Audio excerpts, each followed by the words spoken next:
Bonjour. Bonjour à tous et merci d'être avec nous.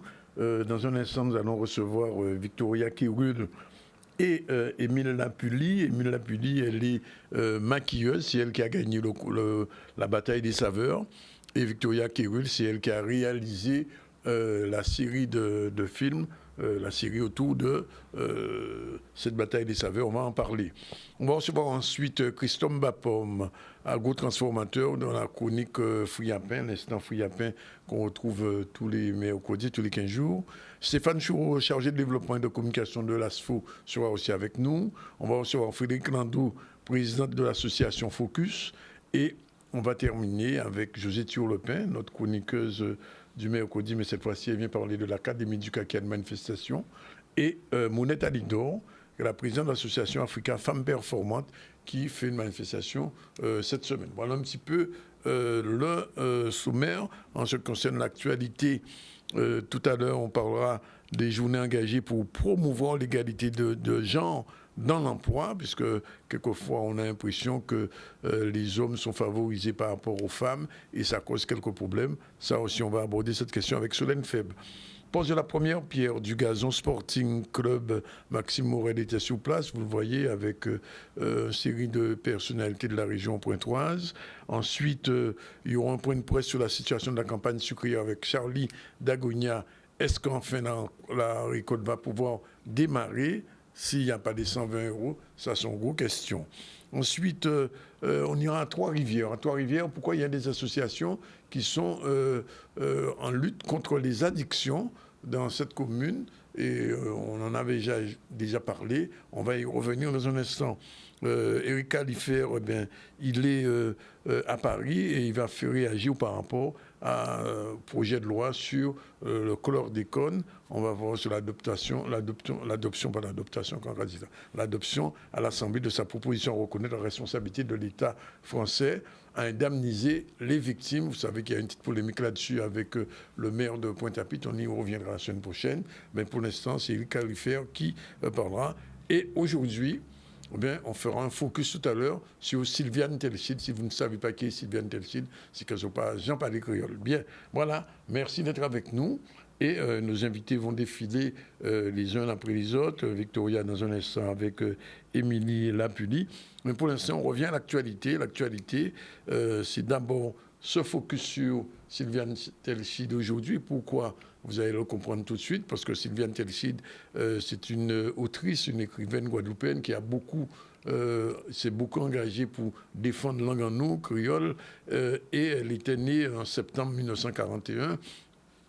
Et on peut dire que c'est une dame qui est vraiment, elle a tout fait, comme on a dit, elle a porté bon manœuvre pour Théba, langue en nous, bel ballon. Et elle a écrit des choses. Elle a écrit un roman, Trovia de la Dominique, qui marquait aussi Mi belle parole, il fait, Hector Poulet, il fait des contes, il fait Tichika.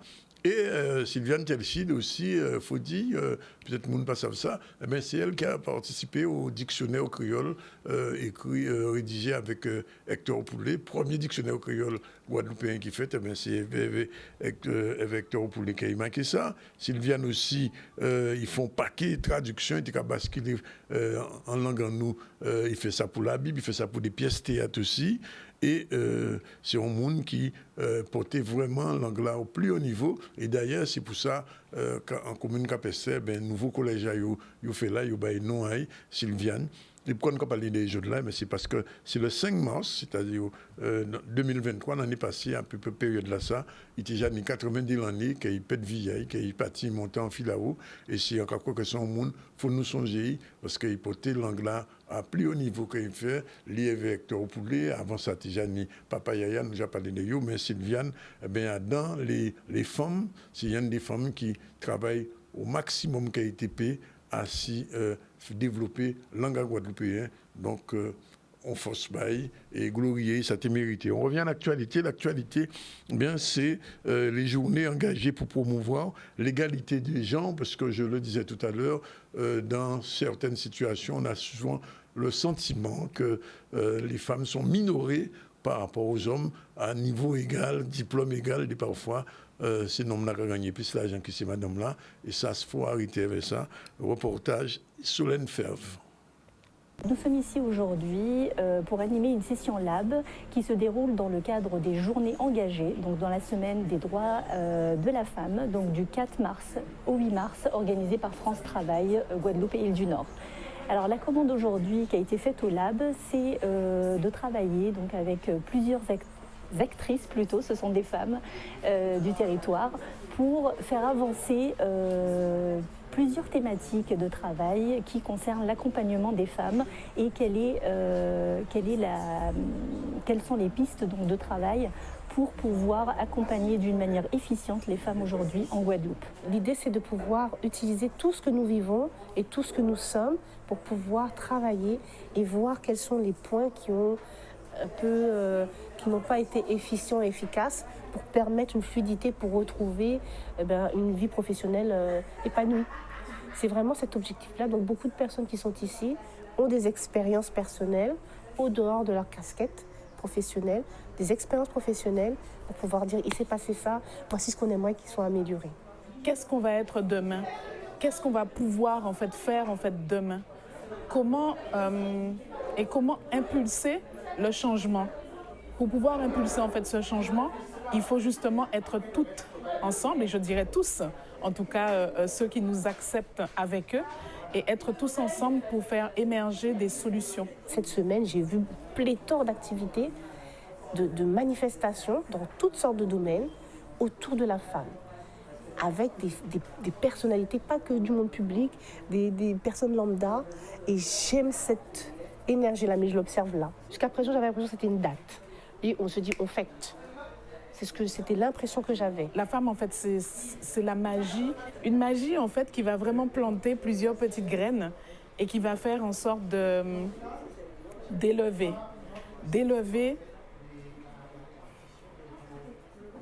Oui, d'élever le monde, exactement. D'élever le monde.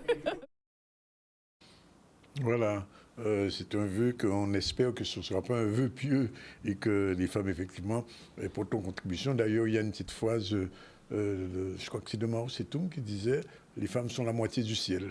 Effectivement, il y a quoi porter bon manœuvre et en Guadeloupe, les femmes ont déjà joué un rôle important dans notre société au niveau politique, puisque depuis l'époque de solitude, nous parlons de ça tout le temps, mais Patignan qui solitude, Téni Rosemary Toto, et puis il y a Géotie Archimède qui a été première avocate guadeloupéenne. Et d'ailleurs, je profite pour vous dire que ce soir, il y a la pièce sur Géotie Archimède qui sera jouée au Lamentin Cisola. Pas rater ça, puisque c'est qu'en occasion des vraies pièces. Ça sont belles pièces théâtre. Alors, on continue à dérouler l'actualité. La première pierre du Gazon Sporting Club. Maxime Morel était sur place. Alors aussi, une volonté de porter un petit peu dans cette région-là, périmètre point 3, quelque chose de nouveau. Et on verra dans quelque temps ce que ça va donner, ce Gazon Sporting Club. Et puisque la première pierre a été posée, on regarde un peu ce reportage de Maxime Morel. C'est une grande fierté de voir autant de monde déjà s'intéresser à notre projet. Tous nos partenaires sont présents, toutes les institutions étaient présentes, les membres. Donc c'est une grande fierté aussi de pouvoir faire aboutir déjà cette première étape et ensuite certainement la réalisation d'ici 2 ans. C'est une très bonne chose, la première pierre aujourd'hui, parce que ça fait un moment que j'attendais, 2024, et ça commence et c'est vraiment un très grand plaisir de voir ça.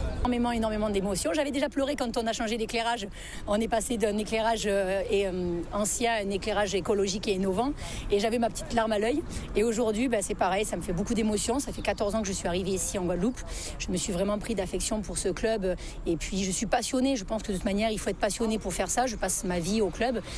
Voilà. Et puis, vraiment, un grand merci en tout cas au président, M. Bernard Deveau, au comité directeur qui m'entoure.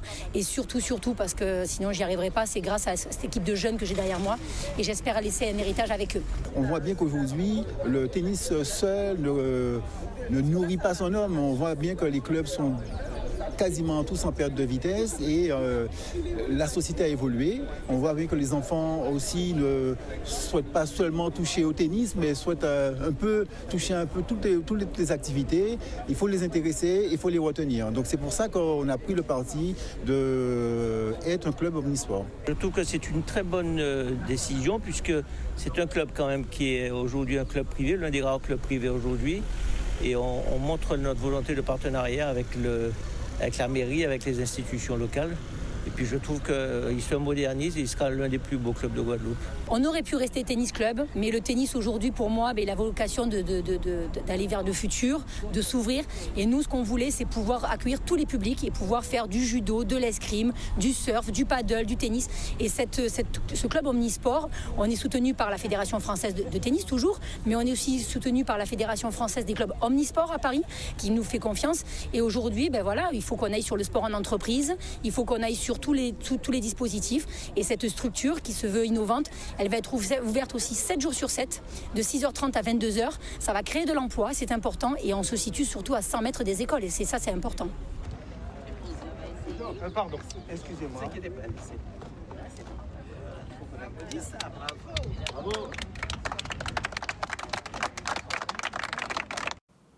Voilà, c'est fait.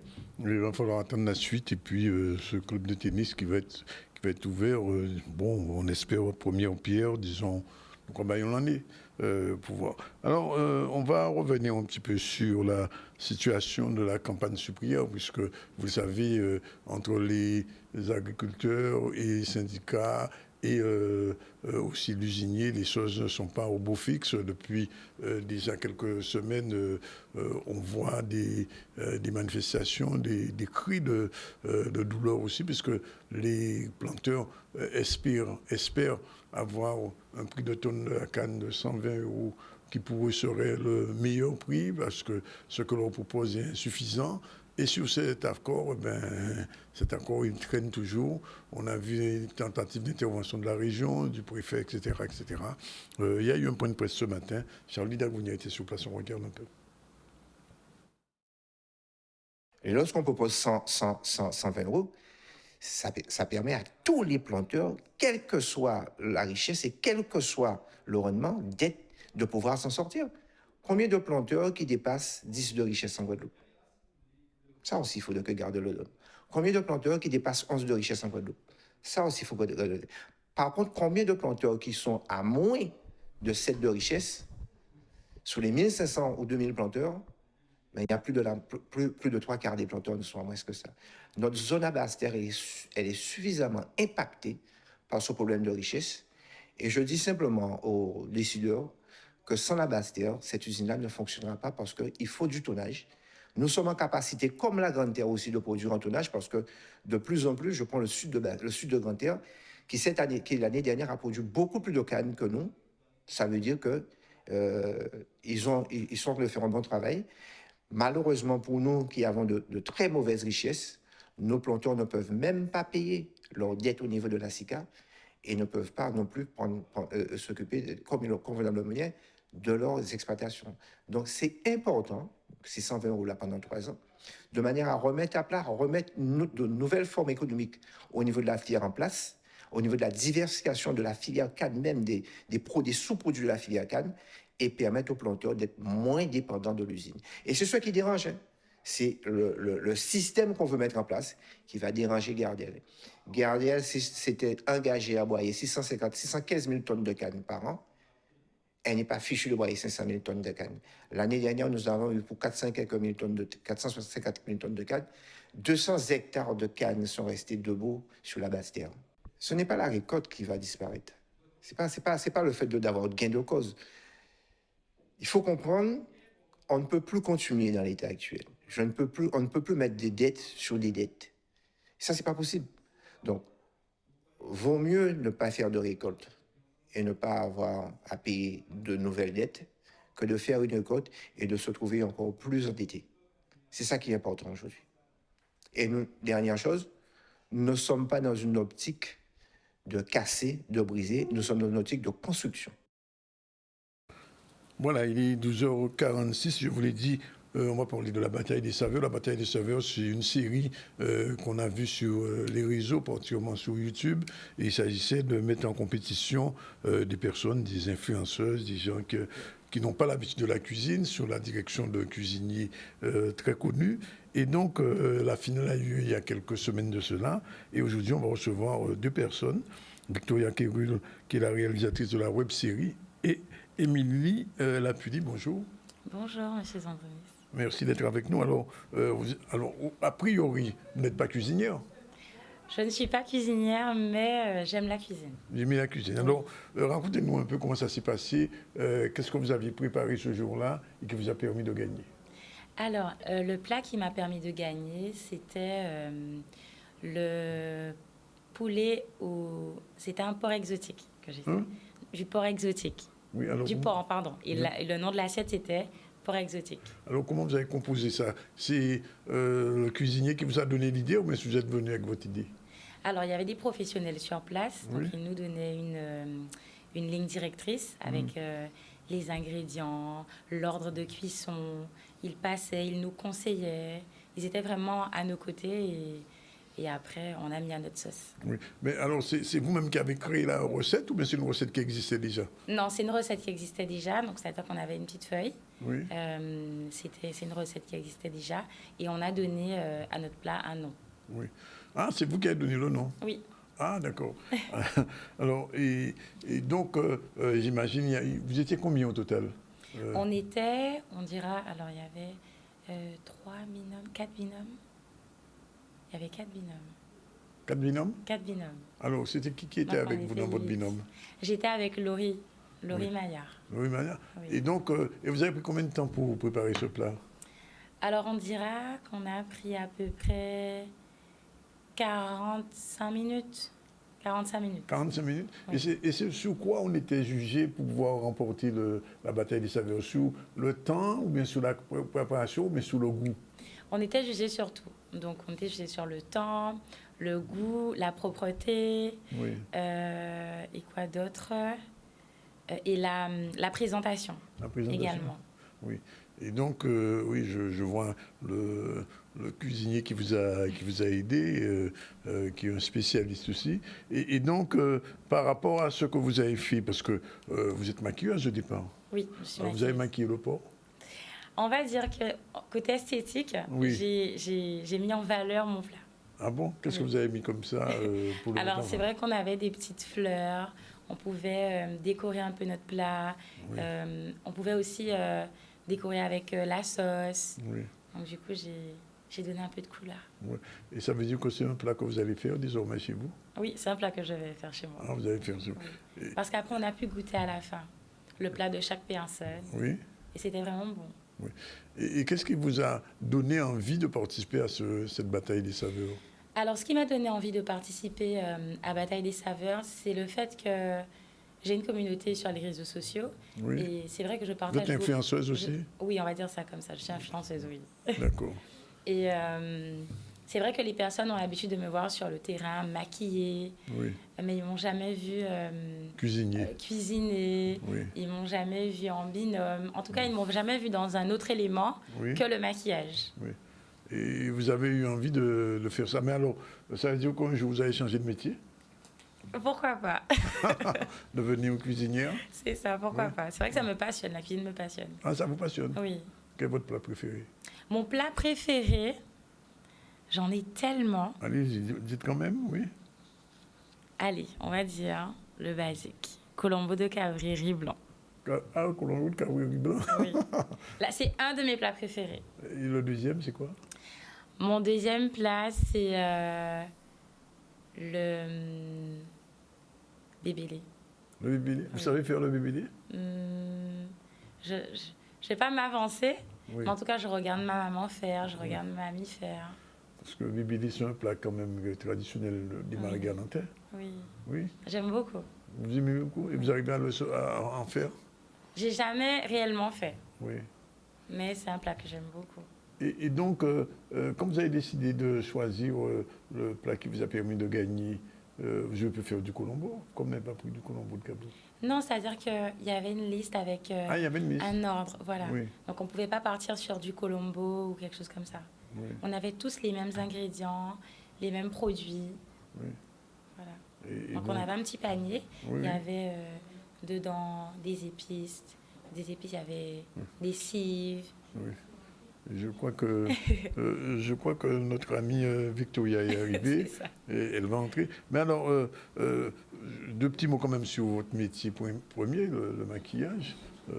Alors, Victoria est arrivée, elle va prendre place et elle va nous raconter un petit peu le côté, puisque c'est son deuxième passage dans le ZCL. Il était déjà venu présenter la bataille des saveurs. Et Madame Lépuli nous expliquait comment ça a été, comment ça s'est déroulé. Alors, on va revenir tout à l'heure sur la cuisine, mais on revient là sur la cuisine cinématographique, sur la série. Comment ça a été mis en place? Alors, à la base, même, c'était une idée de M. Tony Mohamed Ali, Oui. président de l'Iguafleur Qui vous a contacté? Voilà, qui avait envie de faire un concours de cuisine. Et après, ça a été tout un travail d'équipe avec plusieurs acteurs, Iguafleur, Iguavi, Mossotella, où nous avons décidé de créer une web-série. Et Bataille des saveurs était née. Comme ça. Le casting Qui a choisi le nom Bataille des saveurs? Alors, Bataille des saveurs, c'est vraiment une de mes propositions. Et c'est un comité, il y a eu un brainstorming, un comité qui a validé ce nom. Alors, il y a une question que je me posais. Est-ce que la web-série, c'est-à-dire le fait de montrer les différents intervenants dans Émilie, ça a influencé sur le choix final, sur la gagnante? Alors, comme on le voit à la fin, le jury goûte. Oui. Et on sent vraiment que ce sont des opinions organiques. Donc, il n'y a pas vraiment eu d'influence, alors peut-être inconsciemment, ça reste de l'humain. Oui. Mais en tout cas, le jury a tenté d'être le plus impartial possible, en tout cas. Et en tant que réalisatrice, on avait le droit de goûter les plats qui étaient présentés. En tant que réalisatrice, on est si concentré que c'est rare qu'on pense à goûter les plats. Oui. Et donc, alors c'était une première série de séries. Mais est-ce que ça veut dire que cette bataille de saveurs, ça reprendra, ça se pérennise, ou bien c'était juste un petit coup comme ça? Alors, c'est en discussion. Je pense que vraiment, ce sont les acteurs à l'initiative du projet, Iguafleur, Mossotella, Iguavi, qui pourront décider de la suite des aventures de Bataille des saveurs. Parce qu'il y a pas mal de vues, j'y regarde un petit peu. Oui. Il y a plus de 100 000 vues cumulées sur tous les épisodes, avec vraiment des retours de personnes qui ont adoré le concept. Et en plus, vous avez des influenceuses qui ont Exactement. relayé ça sur leurs médias. Surtout qu'alors, moi, je posais la question tout à l'heure à Émilie. Quand vous avez filmé Émilie, vous avez senti qu'elle était gagnante? C'était très difficile de trouver le gagnant, sincèrement. Jusqu'à la dernière minute, un peu comme les spectateurs, je ne savais pas qui allait être le gagnant. Donc, on ne se laisse pas influencer par des influenceuses? En tant que réalisatrice, non. Pas trop. Non, mais Émilie, il n'y a pas eu d'influence sur la réalisatrice? Non. Non. Je pense que tout le monde a été jugé à la même enseigne. Voilà. Après, sincèrement, quand je réalise, je fais en sorte d'aimer profondément les personnes que je vais filmer. C'est-à-dire que juste l'instant de la captation, je vais vraiment essayer de voir leurs failles, leurs points forts, et vraiment rentrer dans leur personnage, même si ça reste des êtres humains, mais rentrer pour moi, pour mon écriture dans leur personnage, afin de donner le meilleur d'eux-mêmes. Donc c'est vrai qu'effectivement, quand je filmais Émilie, je mettais beaucoup d'amour. La question, comment ça s'est passé avec Émilie? Émilie, c'était vraiment une candidate. Elle paraît dans quel épisode elle paraît? C'est l'épisode 3, c'est ça? Elle apparaît dans l'épisode 2, puis dans les épisodes 3, 4 et 5. Ouais. Ah bon, elle est partout? Elle est pratiquement partout. Ah, d'accord. Mais je en compétition. D'accord.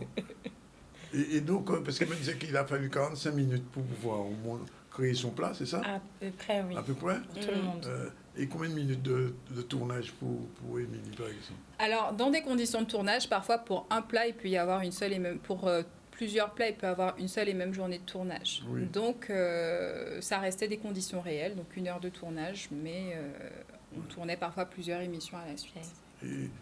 Alors, moi, je pose la question, c'est peut-être la dernière question. Si Émilie n'avait pas gagné, quelle autre personne qui aurait pu gagner, à votre avis? très logiquement le second finaliste, Stan, Mr. Stan. C'était vraiment serré, c'était Oui, serré. très serré, parce que Stan, c'est vraiment démarqué au cours de la compétition. Il était aussi un candidat très sérieux à suivre.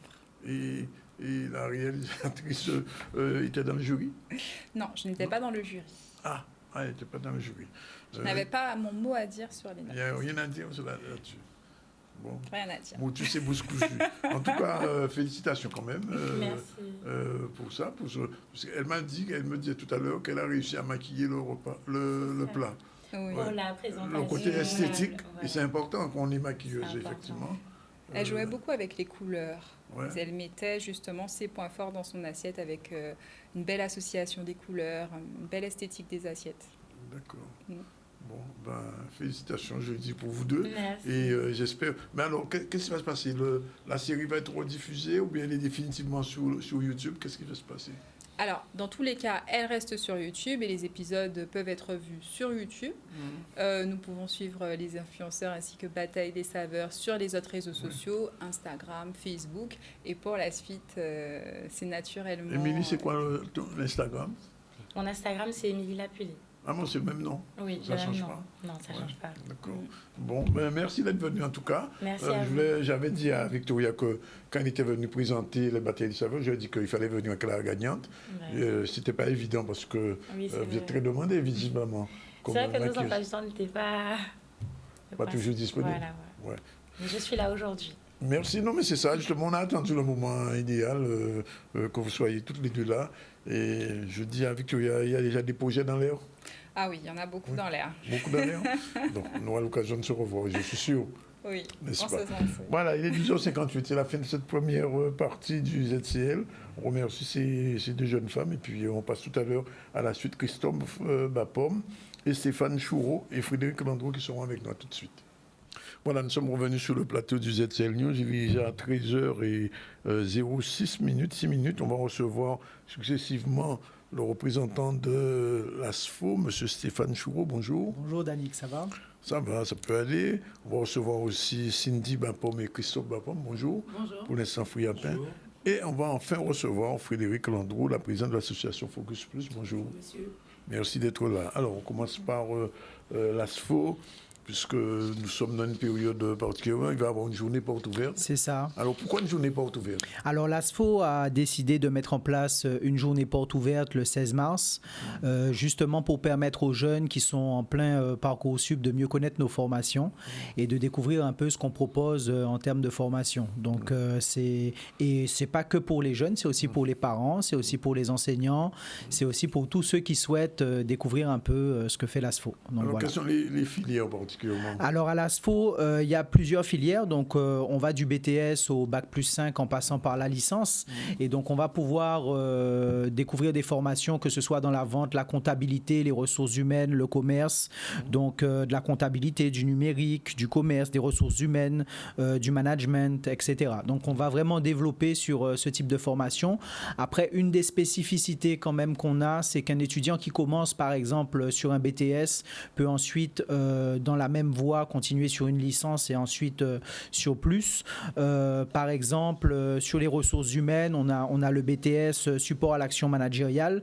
L'étudiant peut ensuite continuer sur une licence en gestion des ressources humaines et ensuite sur une des nouvelles formations qu'on lance, donc l'MBA ressources humaines. Ah, d'accord, MBA aussi. Voilà. Alors, il faut quand même dire, Stéphane, que les étudiants de l'ASFO ont quelque chose de particulier par rapport à d'autres organismes, c'est qu'il y a des petits voyages qui sont organisés. Oui, absolument. Donc, on a une classe qui a eu l'opportunité de revenir d'Atlanta. Donc, on a des voyages pédagogiques, plutôt des voyages d'études qu'on met en place pour nos étudiants, donc qui sont toujours en rapport avec la filière dans laquelle ils sont. Par exemple, on a des étudiants en BTSA, mais en BTS MCO qui sont partis sur Atlanta. Ils ont pu visiter Coca-Cola, visiter le centre Martin Luther King, visiter le cabinet du maire d'Atlanta. Donc il y a vraiment cette démarche d'approfondissement, d'autant plus que sur des voyages d'études comme ceux-là, les étudiants ne payent rien du tout. Les entreprises dans lesquelles ils sont en alternance ne payent rien du tout non plus. C'est l'ASFO et les OPCO qui financent. Oui. Et vous êtes allé à Trinidad aussi? On est allé à Trinidad, on est allé en Côte d'Ivoire, on est allé, là il y a 2 voyages qui sont programmés, notamment pour les licences MMO, pardon. Sur Miami, il y a aussi une classe en ressources humaines, donc la licence GRH qui part sur le Canada. Donc on a des voyages qui sont programmés pour nos filières. Donc en gros, on peut dire, si on veut à la fois étudier et voyager de façon intelligente, il faut venir à l'ASFO. Absolument. Et puis, l'intérêt, c'est vraiment de pouvoir apporter une plus-value à nos étudiants pour qu'une fois qu'ils reviennent sur le territoire, qu'ils puissent développer vraiment ces compétences sur le territoire. Ça va intéresser les parents. Alors, comment va se dérouler cette journée porte ouverte? Alors, durant cette journée porte ouverte, on va accueillir tout le monde. Donc, l'ouverture des portes se fera à 9h. Donc, la journée porte ouverte sera de 9h à 14h. Il faut préciser, parce que peut-être que les gens qui sont à Bastia ou Sapor se trouvent l'ASFO. Il faut bien préciser que ça se trouve. Alors, ce qui est bien, c'est qu'en 40 ans d'existence, on est sur Waze, on est sur Google Maps, on est sur. Voilà, dès qu'on arrive au rond-point de Bergevin, près de Peugeot, on voit le bâtiment ASFO tout de suite. C'est très, très bien indiqué. Vous verrez, il y a une belle banderole devant. C'est très facile de trouver l'ASFO. Donc, on est situé à Bergevin, à Pointe-à-Pitre. Donc voilà, c'est auprès du rond-point de Peugeot. Donc, c'est auprès de la Poste aussi, plus facilement. La Poste aussi. Voilà. Alors, juste un petit mot quand même encore sur les nouvelles formations. Alors, les nouvelles formations, donc cette année, on aura 4 nouvelles formations. Donc, le BTS CCST, conseil et commercialisation de solutions techniques. C'est l'ancien BTS technico-commercial, donc qui a juste changé de nom. Donc, on aura la licence MMO, donc MMO, métier du marketing opérationnel, donc qui sera orienté sur tout ce qui est vente et tout ce qui est marketing. On aura notamment un MBA en ressources humaines qui sera la continuité de notre licence en ressources humaines, donc qui permettra aux étudiants de développer un peu dans ce domaine d'activité.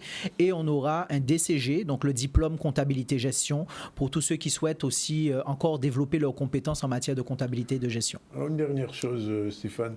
Les étudiants qui viennent à l'ASFO, ils ont la possibilité d'aller en alternance. L'ASFO propose de l'alternance. Donc, on a un service qui est le service relations entreprises qui les accompagne dans la recherche d'une entreprise. On met en place des ateliers de développement personnel, d'aide à la rédaction au CV, de préparation aux entretiens. Donc, on met en place un certain nombre d'éléments pour accompagner le jeune de son début de parcours jusqu'à la fin de son parcours chez nous. On peut dire qu'on est étudiant full ASFO. Full ASFO, voilà. Merci en tout cas. Merci à toi, Danick. Et rendez-vous donc le 16, c'est bien ça, hein? C'est ça, c'est le 16 mars. Donc, le 16 mars, à voilà, samedi 16 mars, de 9h à 14h. À 14h, à l'ASFO, c'est nos portes ouvertes.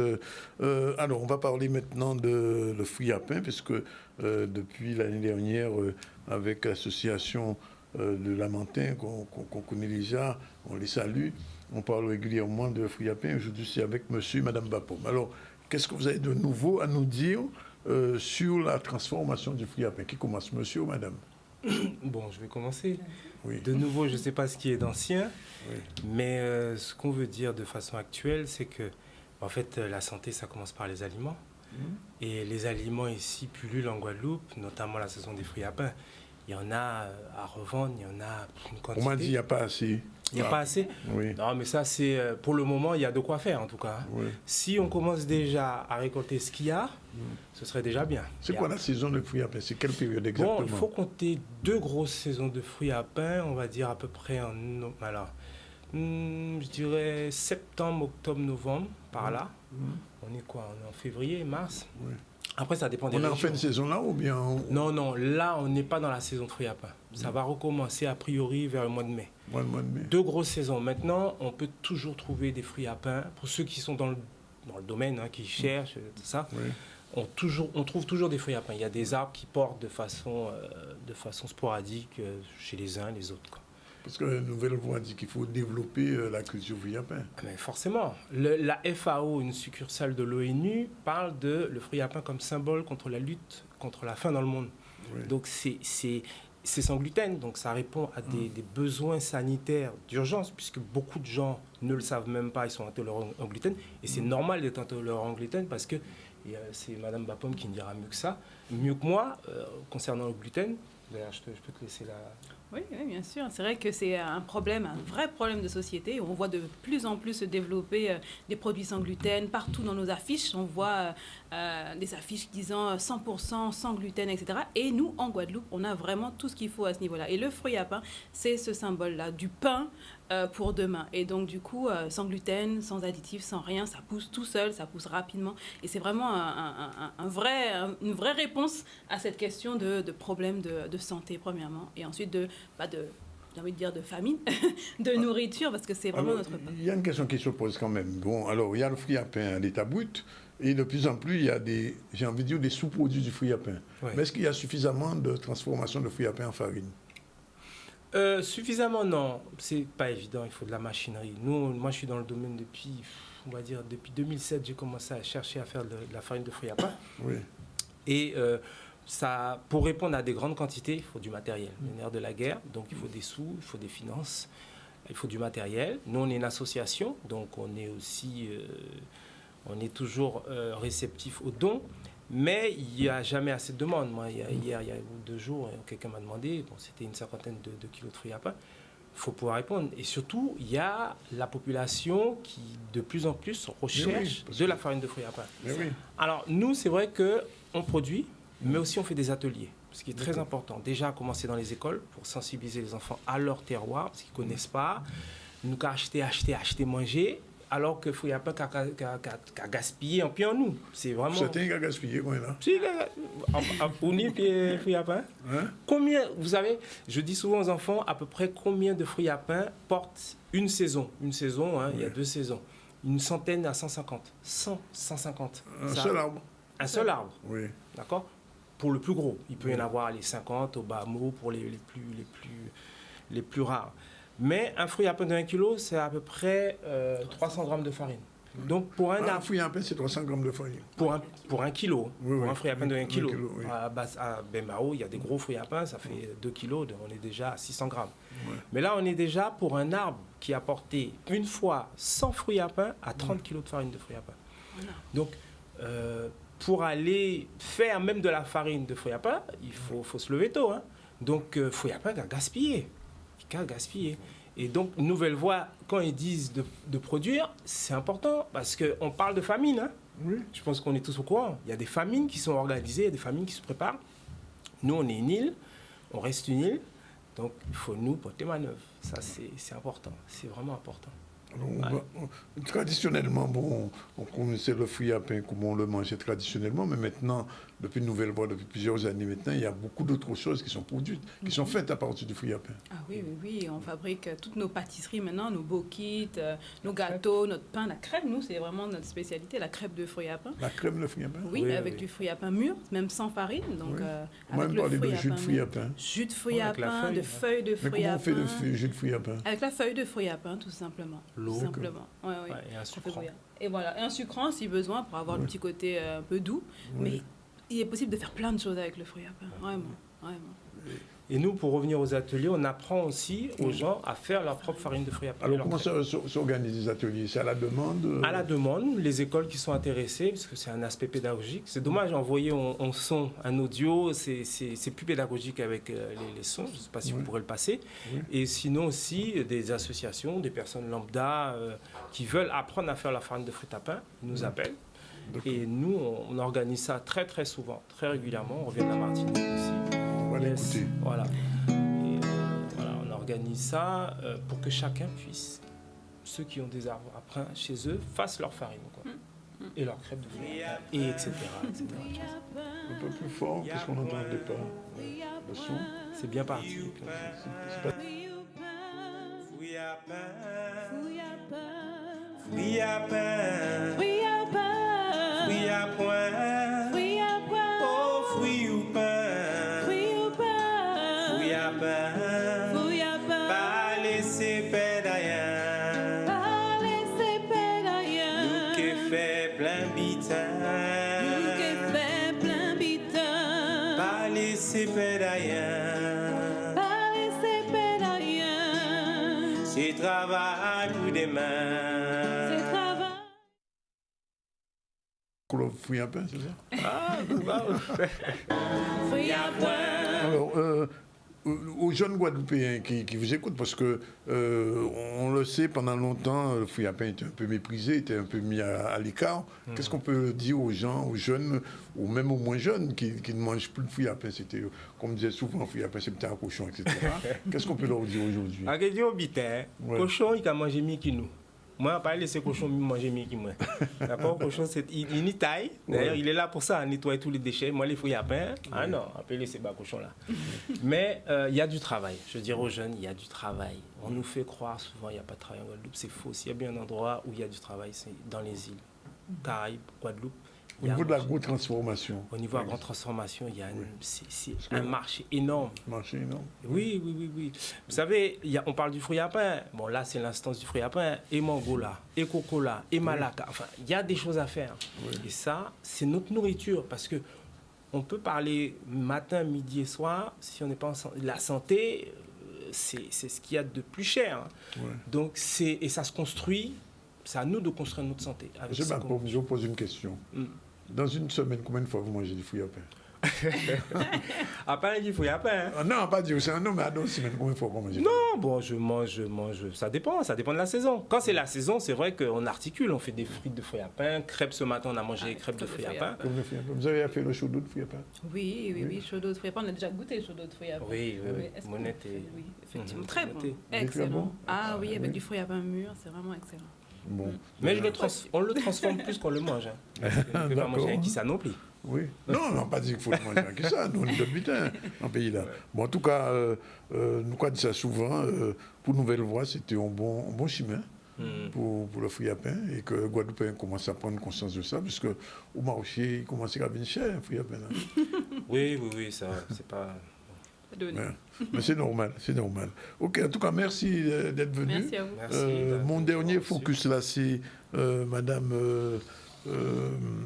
Landreau, présidente de l'association Focus Plus. Tout à fait. Bonjour. Alors, qu'est-ce que c'est Focus Plus? Focus Plus, c'est une association qui a à peine 2 ans et qui a pour vocation de reconnecter les gens avec eux-mêmes dans un environnement caribéen avant tout. Avant d'aller beaucoup plus loin, on reste sur la Guadeloupe et sur la Caraïbe. Donc on fait des activités par enfant, on fait des activités souvent en plein air pour que les gens redécouvrent qui ils sont et redécouvrent leur environnement. Oui. Et il y a quelque chose qui est prévu ces jours-ci? Tout à fait. Donc on a une activité par trimestre, une activité phare par trimestre. Et le premier trimestre, ça tombe pour le 8 mars, le jour de la journée des droits de la femme. Donc c'est le 8. Exactement, ce vendredi. Donc on prépare une activité culturelle, un apéro. Pour les femmes ou pour tout le monde? C'est pour tout le monde. On a souvent cette remarque. C'est ouvert à tous. Non, complètement. On se posait la question justement. Ça s'appelle le Kaleidoscope of the Caribbean Woman. Donc on a réfléchi à ce que c'est que d'être une femme caribéenne, et on a eu Gisèle Pineau qui a choisi d'être la marraine de la manifestation. Donc ça a lieu de 19h30 à minuit dans une villa à Boisvin, à proximité de l'école de Boisvin à Bim. Donc l'idée, c'est de prendre son ticket en pré-vente sur un site qui s'appelle access.fr. Et c'est un soir où on va, donc une soirée, où on va discuter entre autres de fouilles à pain, puisqu'on a des tapas. On va parler de fouilles à pain aussi. Exact, puisqu'on a des tapas à base de fouilles à pain, puisqu'il y a un arbouille à proximité, donc on va profiter pour l'utiliser. On va faire des tapas locales qui sont inclus dans le tarif de 25 €. On a un verre d'accueil. Quand on arrive, on est accueilli avec un verre alcoolisé ou non alcoolisé, des produits locaux majoritairement. Et on a différentes personnalités de Guadeloupe qui ont répondu à différentes questions en lien avec la femme, des thématiques sous-jacentes. Donc, ils ont eu le challenge de répondre en 1 minute ou 1 minute 30 maximum sur la femme et l'art, la femme dans le milieu professionnel, la femme caribéenne et ses rapports à l'homme, la femme caribéenne et ses rapports avec sa propre mère, la femme caribéenne et le physique, la femme caribéenne et l'alimentation, la femme caribéenne et l'Afrique. Donc, on a différentes personnalités, hommes, femmes, de Guadeloupe et de plus loin que la Guadeloupe, qui vont répondre à ces questions-là et qui vont permettre d'alimenter le débat en présence de la marraine Gisèle Pineau. Et ça commence à quelle heure? Ça commence à 19h30 et ça s'arrête à minuit. À minuit? À minuit, oui. En fait, on sera reçu dans un jardin. Oui. Donc, on sera dans un jardin qui est bien achalandé. Oui. Déjà, dans le bar, au milieu du bar, il y a un cocotier qui est planté. Donc, on est très connecté à notre environnement caribéen. Oui. Le constructeur a décidé de laisser le cocotier à sa place et nous, on a trouvé que c'était une superbe idée. Donc, on va exploiter tout ce qui nous est donné de faire. Et ensuite, on a les tapas qui seront disponibles toute la nuit et qui sont inclus dans les tapas au fruits à pain. fruits à pain, feuilles à patates, carottes, concombres, piments végétariens. C'est qui est là. D'accord. Tout à fait local, ouais. Donc l'idée aussi, c'est qu'on a un sculpteur et un peintre qui ont produit des œuvres que pour la circonstance. Et les personnes qui le souhaitent pourront les acheter, soit le soir même, soit par la suite. C'est vraiment connecté et centré sur ce qu'on voit, comment on explore la caribéanité de la femme et la femme caribéenne. Kaléidoscope, d'accord, à Boisvin-Abîme. Exactement. On a pris mot. On peut encore... oui, c'est sous Access, c'est ça, hein? C'est ça, ou alors au 06 90 24 41 58. C'est tout cette dame. Merci, Madame Landreau. Ben, c'est moi, Merci monsieur d'être venu. Merci à tous. Il est 13h24, deuxième, dernière pause. On se retrouve pour la dernière partie avec Madame Thioulopin et Madame Alidor dans un instant. Merci d'être venu. Voilà, c'est la dernière séquence du ZCL News d'aujourd'hui. On va recevoir dans un instant José Thioulopin, comédienne. Bonjour.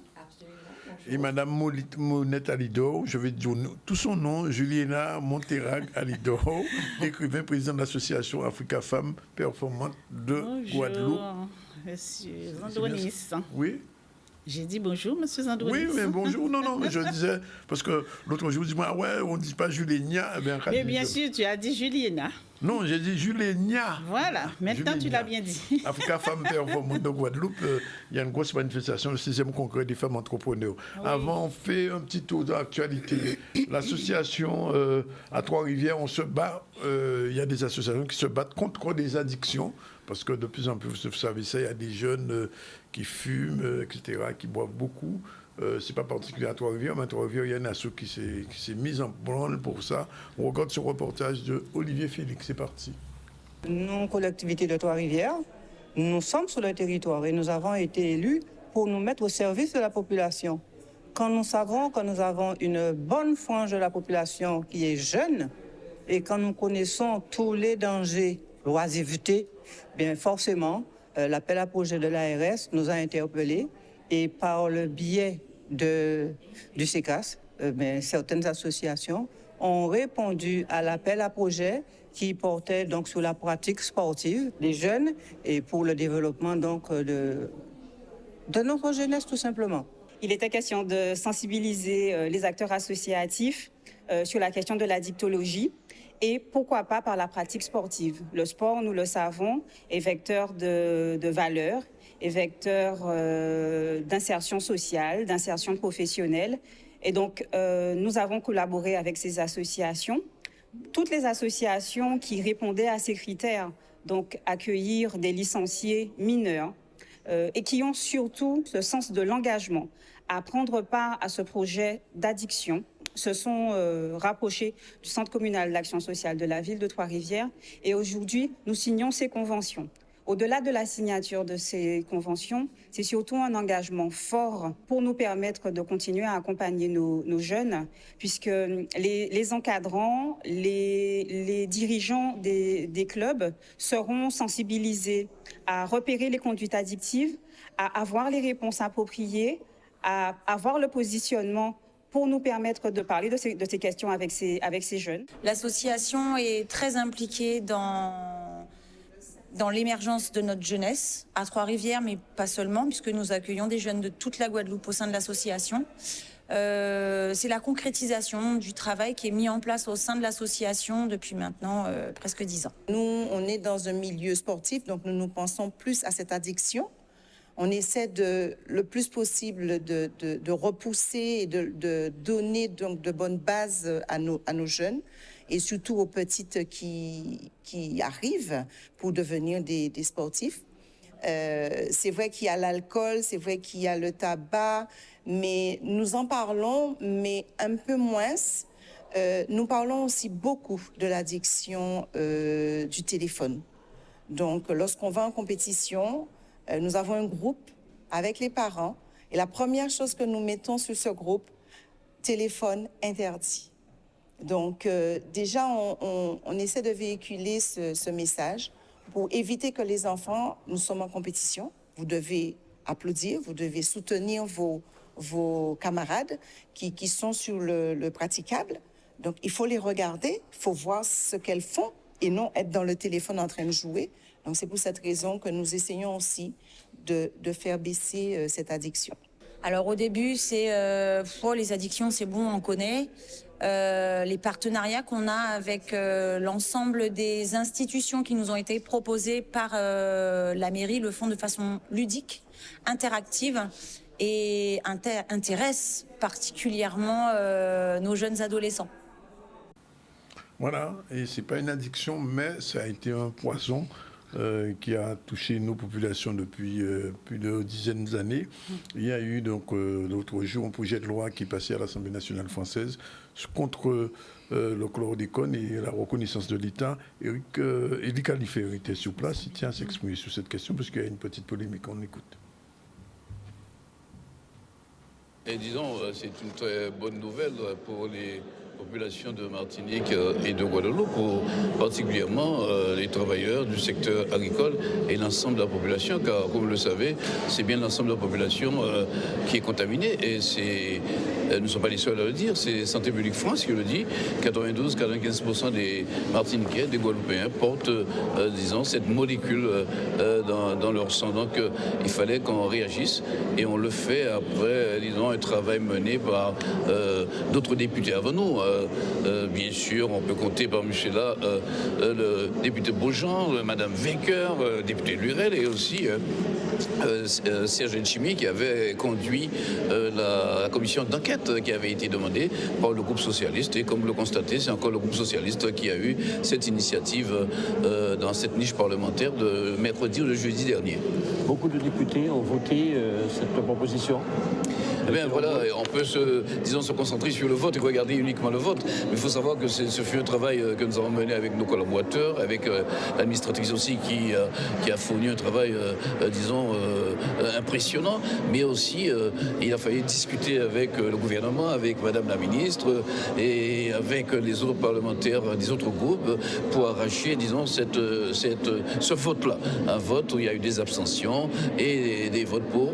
Mais disons, c'est un travail parlementaire qui n'est pas toujours facile parce que faire reconnaître la responsabilité de l'État, c'est pas toujours évident et qu'un groupe parlementaire le porte, c'est encore plus compliqué.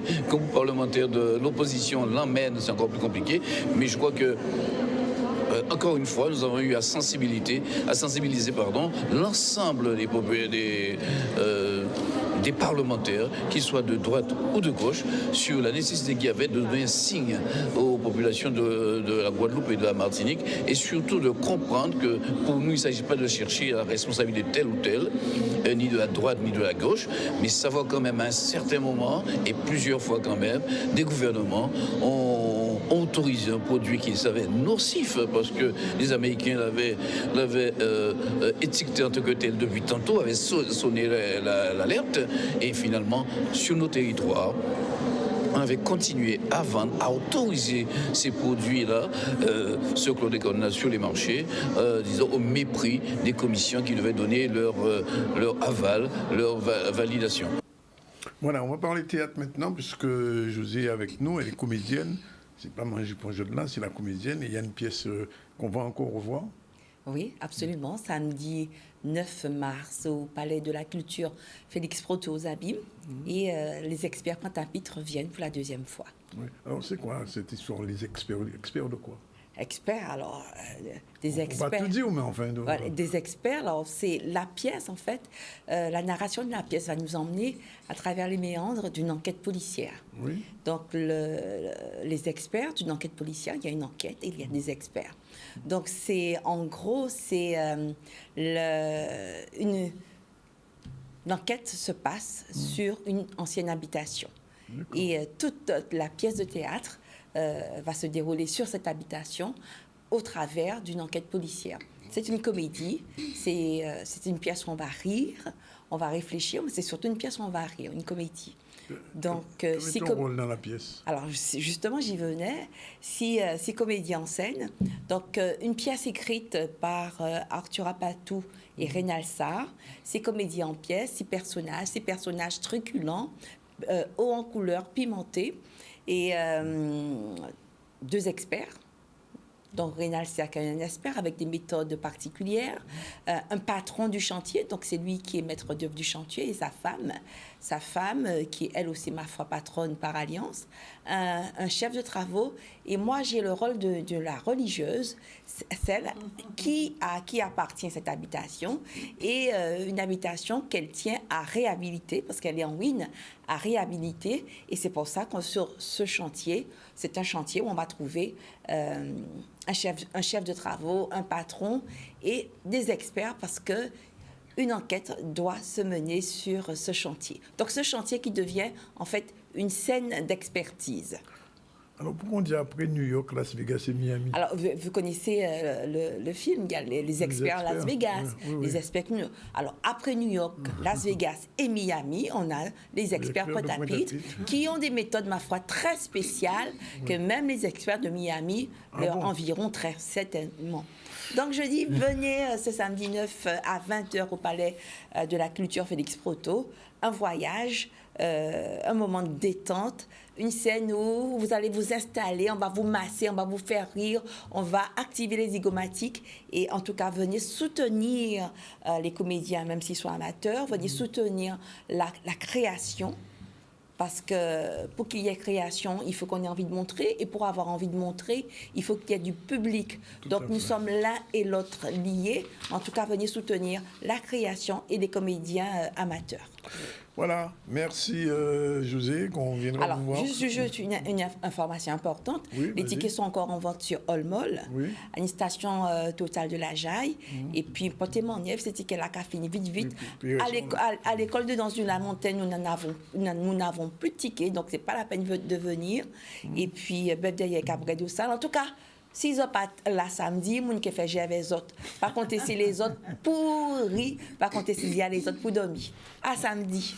Ok, José, à samedi. Alors, je reçois Juliana. Bonjour. Bonjour. Mon état leader pour les écrits, pour les communes. Alors, il faut nous dire deux petits mots quand même sur Africa Femmes Performantes. Qu'est-ce que c'est exactement cette association? Oui, alors Africa Femmes Performantes, c'est une association qui a été créée en 2007 par Patricia Sequet à Paris. C'est là qu'elle vivait en ce moment, elle finissait ses études.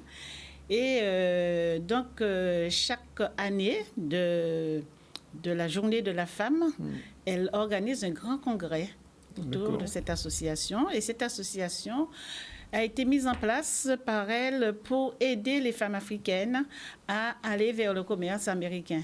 Donc, les femmes américaines, ce sont des personnes qui produisent beaucoup de belles choses, mais qui ont un petit souci au niveau de l'empaquetage. Et donc, elle les a beaucoup accompagnées dans ce domaine-là et aussi dans le domaine de la détermination des prix, parce qu'en Amérique, ils sont ils ont des codes très précis, je dirais très stricts. Voilà. Et donc, ça a porté ses fruits. Et elle a maintenant monté un trade center dans le Maryland où elle reçoit les échantillons des produits des Africaines. Et maintenant, ça a tendance à se développer un peu dans toute l'Afrique. Au départ, elle a commencé avec quelques pays. Et là, maintenant, elle reçoit ces produits et où elle reçoit la visite des grands commerçants américains qui viennent choisir leurs produits et passer commande. Et donc, Africa Femmes Performantes Guadeloupe, maintenant, eh bien, prend le relais, et pas le relais, mais prend le départ avec AFP pour pouvoir encadrer nos femmes entrepreneurs et pour pouvoir les accompagner, je dirais, dans cette mouvance-là vers le commerce américain. D'accord. Alors, les femmes entrepreneurs, toutes elles sont conviées. Comment ça s'organise exactement? Oui, alors donc le 8 mars, et de 9h30, vendredi, de 9h30 à 13h30, nous recevons les femmes entrepreneurs volontaires, celles qui se sont inscrites à cette rencontre-là et qui ont au départ fait une petite vidéo pour pouvoir expliquer ce qu'elles produisent, comment elles sont arrivées à produire et comment elles s'y prennent. Et donc, nous allons les recevoir pour pouvoir leur présenter cette association qu'elles ne connaissent pas encore bien et puis pour pouvoir leur faire l'historique de AFPG, comment on est arrivé à AFPG. Et ensuite, pour leur donner la parole, ça sera justement un moment de discussion entre les femmes entrepreneurs et les personnes qui constituent le bureau de AFPG. Alors, il faut être femme entrepreneur pour être membre de la FPG? Ah non, puisque par exemple, au sein du bureau, il y a une seule femme entrepreneur. D'accord. Et donc, non, il y a des gens qui sont là pour donner, pour travailler bénévolement et pour pouvoir participer. Cette manifestation se fait au World Trade Center, c'est ça? Au World Trade Center, oui. Le vendredi 8 mars, de 9h30 à 13h30. Alors, qu'est-ce qu'il y aura exactement? Alors, qu'est-ce qu'il y aura exactement? Bien, ces femmes vont arriver, elles seront installées, on va leur présenter. Il y aura toute une, comment dire ça? Oui, une manifestation, effectivement, pour pouvoir leur expliquer les objectifs de AFPG, ce que AFPG peut leur apporter. Et ensuite, comme j'ai dit, on va présenter leurs vidéos, les vidéos que ces personnes ont faites. Et tout le monde, chacun va découvrir, l'un va découvrir l'autre, effectivement, puisqu'elles ne se connaissent pas nécessairement. Parce que l'objectif précis de cette association, c'est d'amener ces femmes à travailler en réseautage et de mettre en place la coopération. Donc, depuis là, justement, elles vont se découvrir, elles vont se dire, bon, ben voilà, elle fait comme moi, elle ne fait pas comme moi, et ceci, cela. Donc, ces personnes-là vont se découvrir. Alors, au départ, Monette, vous avez dit que les femmes africaines voulaient s'installer un petit peu aux États-Unis et commencer à commercer. Installer leur commerce. Ah bien oui, ça fonctionne, puisque ces femmes envoient leurs échantillons, justement, régulièrement à Patricia Seke, qui reçoit ces échantillons dans son trade center. Et là, les échantillons sont placés en rayonnage et les commerçants américains viennent visiter le trade center. Et ils choisissent les produits qui leur plaisent et ils passent commande. Et donc, ces personnes, justement, ce qu'il y a, elles doivent apprendre à produire en quantité suffisante pour répondre à l'appel de ces commerçants américains. Alors, une femme guadeloupéenne qui viendra à la FPJ maintenant, qui produit quelque chose, comment elle va pouvoir commercialiser grâce à ça? Eh bien, donc, déjà, il y aura un moment de formation, et cette formation commencera depuis le congrès. D'accord. Alors, le congrès, justement, va recevoir une délégation qui est constituée de personnes du monde. Il y a beaucoup d'Africains, il y a beaucoup d'Américains, il y a des Canadiens, des Français. Enfin, c'est vraiment le monde. Le monde, donc, on attend une délégation de 200 personnes à peu près. Oui. Et donc... Et donc, il y a aussi des personnes, des formateurs de Miami, parce que ce qu'il y a de particulier dans cette association, c'est que les produits, les échantillons que nos femmes guadeloupéennes vont mettre en place partiront directement vers Miami. Il n'y aura pas d'escale en France ou ailleurs. Donc, ça arrivera directement en Amérique. Voilà. Et donc, on peut dire que c'est une porte ou une fenêtre qui s'ouvre? C'est une porte, moi je dis c'est une grande porte qui s'ouvre. Donc, c'est à celui de voir justement que c'est le moment pour entrer dans cette porte-là. Il ne faut pas hésiter. Bon, nous avons l'habitude beaucoup d'hésiter chez nous, mais je pense qu'il ne faut pas perdre de temps. Il faut y aller. Donc, rendez-vous vendredi? Rendez-vous vendredi pour cette rencontre avec les femmes, pour qu'elles sachent à quoi s'en tenir, qu'est-ce qu'on leur propose, qu'est-ce qu'on peut faire avec elles, pas pour elles. Et puis, un grand rendez-vous les 23, 24, 25 mai pour le congrès international qui va se dérouler au WTC. D'accord. Voilà. Et le soir même, il y a une autre manifestation au WTC aussi, avec votre amie, Madame... Edith... le soir du 8 mars. Oui, mais voilà, donc il ne faut pas confondre les deux. Non, pas les deux. Non, le soir, j'ai bien dit le soir. Oui, parce que nous, c'est le matin. Le matin, nous rencontrons les femmes entrepreneurs de la Guadeloupe. Oui. Et elles, maintenant, comme d'habitude, chaque 8 mars, enfin chaque journée de la femme, le soir, elle fait la nuitée des femmes entrepreneurs. La nuitée des femmes. Donc, ce ne sont pas les mêmes choses. Les femmes sont à l'honneur, en fait. Ah ben oui, mais il y a un jour pour ça. Oui. Et c'est là, cette année, c'est le seul jour. Eh bien, malheureusement. C'est le jour où on va s'arrêter. C'est le jour où on va faire une photo. Mais tous les autres jours, les femmes prennent Absolument. prennent le pouvoir, prennent l'honneur. Mais voilà, elle dit bien, prennent le pouvoir. Et c'est ça le problème. Les femmes sont en marche là maintenant. Ah, pour ça, donc, ça c'est clair. Quand les femmes commencent à marcher, c'est un petit peu difficile de les arrêter. Oui. Mais je dis ça souvent ici. Dans une semaine, je reçois plus de femmes qui proposent des choses que d'hommes. Oui, J'ai jamais compris pourquoi. Mais les et femmes, pourtant, on c'est lance ça. des invitations à tout le monde, mais c'est madame toujours, tout à l'heure, j'ai reçu ce matin, madame Kewil, qui est réalisatrice, madame Lampuni, qui est maquilleuse, madame Bapom, qui est agro-transformatrice, Frédéric Landreau, madame qui est présidente de l'association Focus, José Turlopin, Monita Lidor, Julienia, ils ont au pouvoir. Là. Mais quand les femmes commencent quelque chose, elles y vont à fond. Jusqu'au bout. Jusqu'au bout, voilà. Bravo. Ça, ne lâche pas. Hein. Ça a toujours été un petit peu la nature des femmes. Oui. C'est gérer un foyer, gérer une famille, gérer plusieurs vies à la fois. Même pas plusieurs choses, moi je dis plusieurs vies à la fois. Oui. Je suis maman, je suis grand-mère, j'ai un foyer, j'ai une maison, j'ai un métier, je suis danseuse, je suis chroniqueuse, je suis comédienne.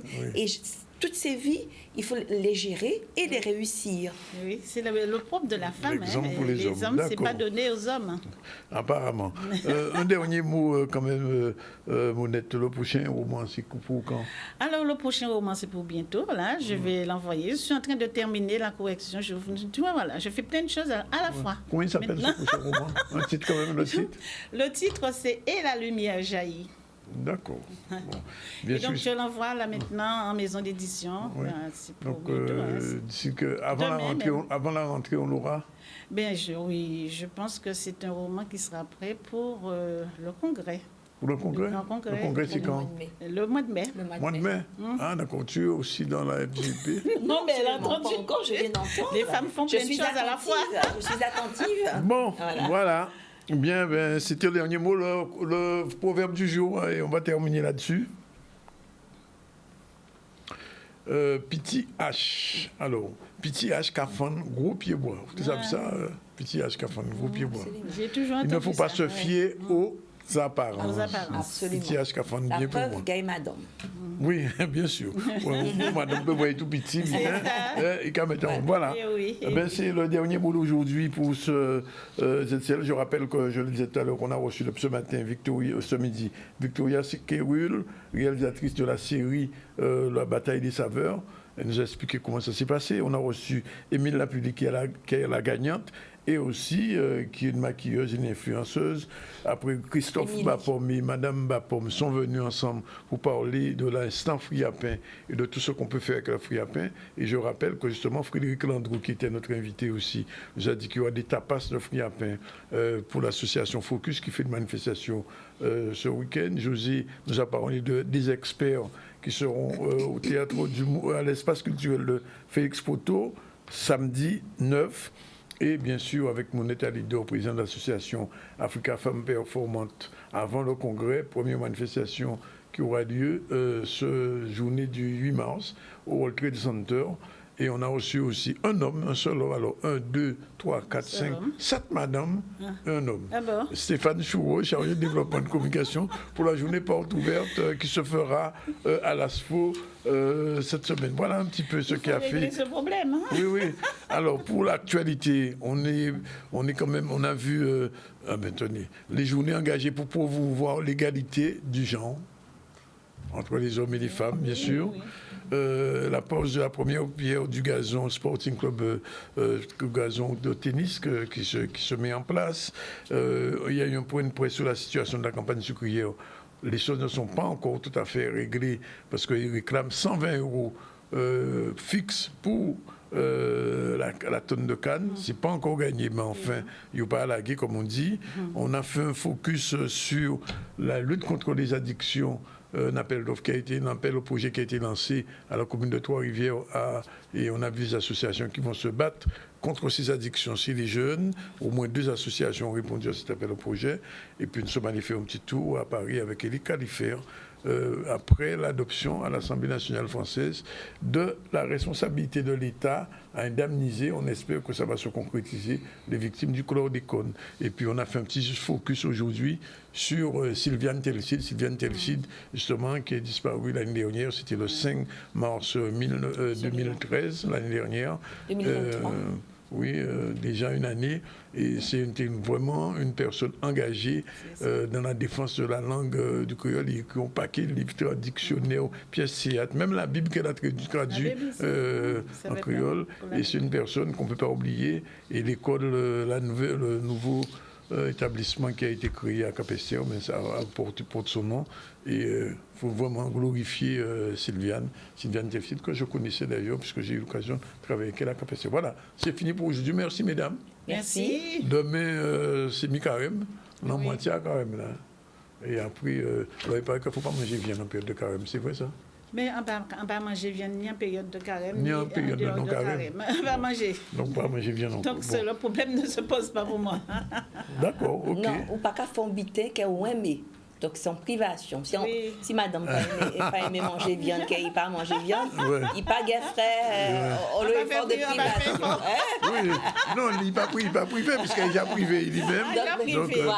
Donc, on peut aimer viande, en privé de viande. Donc, il peut manger en bitin qu'elle a aimé. Non, pour ma santé. Oui, c'est un choix. Oui, effectivement. Effectivement. Parce que, donc, on mange un qui poisson. Oui. On mange l'ambi quand même. Et l'ambi. Fruits de mer. Donc, l'ambi, langouste, on mange bon bitin. Monette, tu étais hier soir à la fête du Festival de la Poésie, non? À Sainte-Rose. Non. Non? Il y avait un Festival de la Poésie. Oui, j'ai su ça. Ça s'est très bien passé. Ouais, ça s'est trop tard. Oui, j'ai su ça. Ok, bon, ben, on t'attend pour le congrès. Oui. Au mois de mai. Parce que pour le congrès, il y aura un salon du livre. Il y aura un salon du livre. Voilà. L'information du jour. Voilà. Merci. 13h54, c'est fini pour aujourd'hui. Réalisation avec Yann et le soutien de Jennifer, qui est en back-office. On se retrouve vendredi.